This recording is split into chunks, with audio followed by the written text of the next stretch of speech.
guys.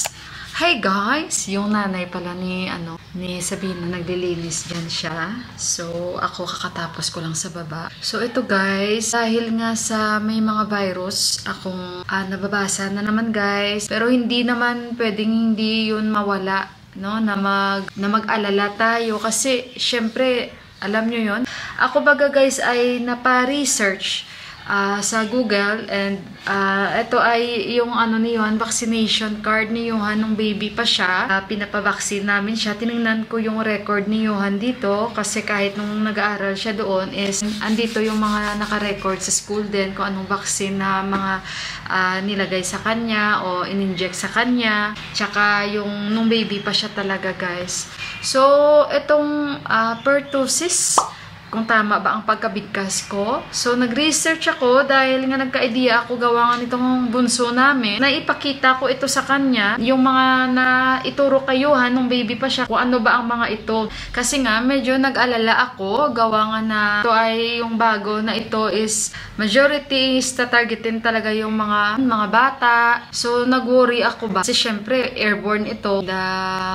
As much as possible, kung pwede tayong mag-iingat. Pero yung mga bata kasi pumapasok sa schools, syempre sila kumbaga exposed. So kaya napa-research ako, ipakita ko nga doon sa bunso namin. So kaya sabi niya meron.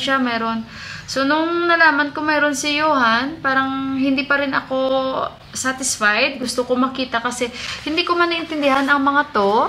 Ayan ito. Nung na-research ko nga ito, tama nga guys, katulad nitong pentavalent.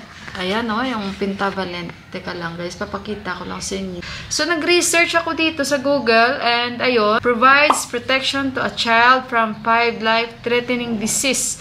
Diphtheria. May diphtheria pala. Ngayon ko lang yan nalaman, ang ganyang vaccine. Tapos, ayan na nga yung pertussis, tapos tetanus, hepatitis B, and Hib. Kasi hindi man ako familiar sa mga ito guys. Nung nakita ko nga na mayroon si Johan na nabawasan konti yung aking guys, worry.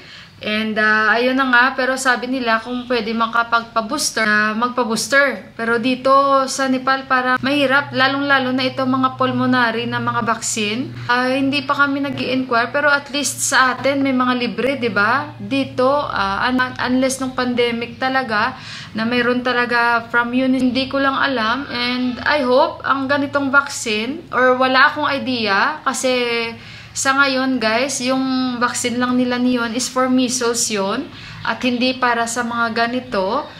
And I hope magkaroon ng vaccine ng mga ganito guys para kahit papaano matulungan din yung mga bata dito. Nalungkat ko yung mga records ni Johan kasi tinatago ko talaga ito guys. Ito ang vaccine ni Johan is libre po ito dahil pag sa pedya kami talagang libo po. Mahal ang babayaran namin. So, kaya nagkataon na talagang winorkout ni Deepak at sa government, nakalibre po kami hanggang sa lumaki na si Johan ng vaccine niya.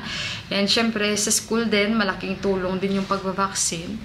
So, nung nakita ko, ay ganyan pala ang mga pentavalent, vaccine, mga ganito, ganyan. Guys, ako, and sure din ako si Deepak, and syempre, baka yung mga kapatid ko rin, hindi ko lang alam kung ako ay naturukan ng ganito kasi syempre dapat baby ka pa. Pero syempre yung yung BCG, meron talaga tayo dito, meron talaga tayong mga BCG kasi talagang kahit sino meron, pero ito hindi ko talaga alam kung nagkaroon ako nito o nito lang ba yan na generation sa kanilang time ng bayan ni Johan o nung mga bagong-bago na mga pinapanganak. So, hindi ko talaga alam kung hindi ko pa nakita ang ganito ngayon na viral na mga mga virus o sakit na ito. Sa time ko or sa time nyo, hindi pa yung dalhin ka agad sa doktor. Dati hindi pa ganun, 'di ba guys? I-injectionan ka agad, 'di ba? Puro pa lahat ang gamot is herbal. Lagyan pa tayo ng mga dahon-dahon ng ating mga lolo or lola at kung mayroon man tayong mga kinakain pag may sakit-sakit tayo, lugaw-lugaw lang at asin, yan talaga yung pinaka-healthy na kinakain namin nung naalala ko. Pag may mga trangkaso ako, at royal na soft drink, o di kaya skyflakes, yung mga ganun ba. Parang bihira din uminom ng gamot, tapos more on sabaw-sabaw, yun lang ang naalala ko talaga. Guys, basta ano ko kasi sa news, mag-ingat na lang tayo dahil ito ngayon yung pinaka-viral at pinaka-mabilis na maghawa-hawa. Ako naman guys, nagpahinga-hinga lang konti. Kasi ito lang yung Holy Thursday. Ako ay nakapagluto ng fish curry hanggang bukas na yon. And nagtinolang isda ako na may miso. And hanggang bukas na rin yun kasi nga nakabili tayo ng isda. Fish muna tayo Thursday and Friday. Pero alam nyo yun, hindi ko talaga maiwasan pag may mga ganito. At I hope na hindi ito guys gumrabe, no? Dahil mahirap maraming maapektuhan talaga. Hello. And she's feeling cold and watching her favorite series. Yeah. Indira and her favorite nila yan. Oh, first time ni Mandira mag-try ng fish. Naligo ako, guys. Ayan, oh. Ang lamig-lamig feeling ko kanina. Malalakjo na ako kaysa gulo. Access lang. Nitin ko lang to, guys. Patikimin natin si Mandira. Kunti lang kasi pag marami ako nakain, guys, na pakwan, banyo agad ako.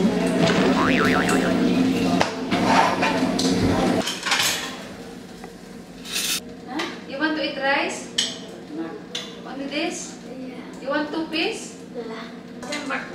I would like go 6, 7, 8 years ago. 8 years ago pa, guys! Guys, ang last niya daw nakain is 8 years ago pa. You want rice? Little rice. Why you don't like fish? Because of the smell? I will eat also.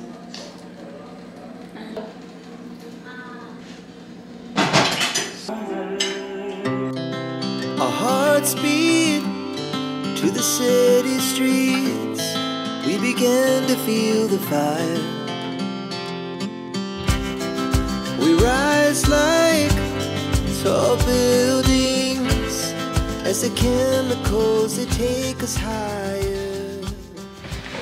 Dito ako kasi kanina, si Deepak, may kinuha siya doon naman na stock doon sa may drawer, doon sa kabila sa study table ni Johan. Marunong si Deepak magtanggal nito. Kanina pala, sabi ko, ganun din ang gawin niya dito. Kasi guys, yung wedding ring ko, yung isang singsing, nalaglag dito guys, kasi may space yung dresser namin dyan. So pag nalaglag, ang aming wedding picture din, na isa pa, na frame, nalaglag din dyan. So yung dalawa kong singsing guys, na yung wedding ring ko, na kung saan may pangalan, hindi pa, kaya wala akong wedding ring, dahil yung ano guys, nahulog dyan sa likod dyan, at yung isa kong singsing, nahulog dito guys. So kaya kanina, sabi ko sa kanya, itry mo, pero kasi, sabi niya, kung kukuhanin ko man ito, kasi sa likod man yun, may ano yun may nakabara guys. Hindi rin namin makita at may ano yun, may plywood yun. So sa likod talaga. So ito talaga yung iuusog talaga yun. So mabigat ito. Tsaka pag ito inusog, hindi ito basta-basta mausog guys. Kasi ang gumawa nito ay ambot. Bakit kaya ganito? Yung study table ni Johan guys, connected yan siya. Kinunik nila yan dyan. So kung iusog man ito, sana pwede. Pero ito, kailangan screw naman siya. Inattach nila kasi yun. Very wrong naman kasi ang gumawa nito eh. Kaya yung mga nalaglag dyan, yung dalawa kong singsing, nandyan yan. Nandyan yung wedding ring ko. Kaya, ayun, nag-iisip tuloy kami ni Deepak kung ano ang gagawin namin. It's either tanggalin namin yan. Ito, tanggalin talaga ito kasi in-screw nila, in-attach nila dito. Ay, ambot. Kaya nag-iisip kami. Ay, tsaka pala, may nagtatanong sa akin, papakita ko.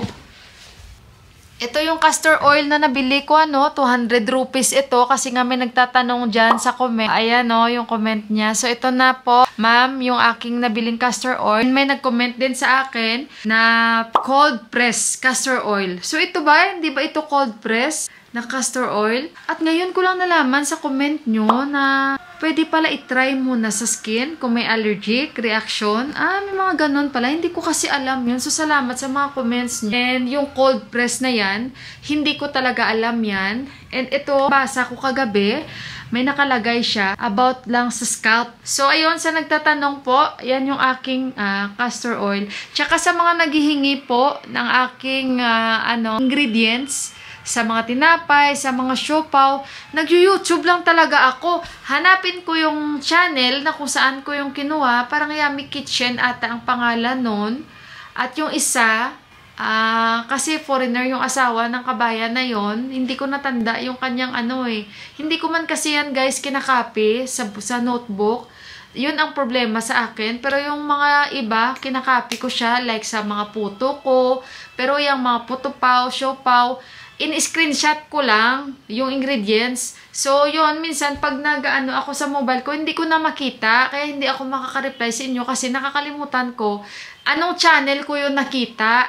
Pero, ang naalala ko lang na lagi kong tinitingnan ay ang Yummy Kitchen. Yummy Kitchen. Tapos may isa pa na doon ko kinuha yung siopaw ko na recipe.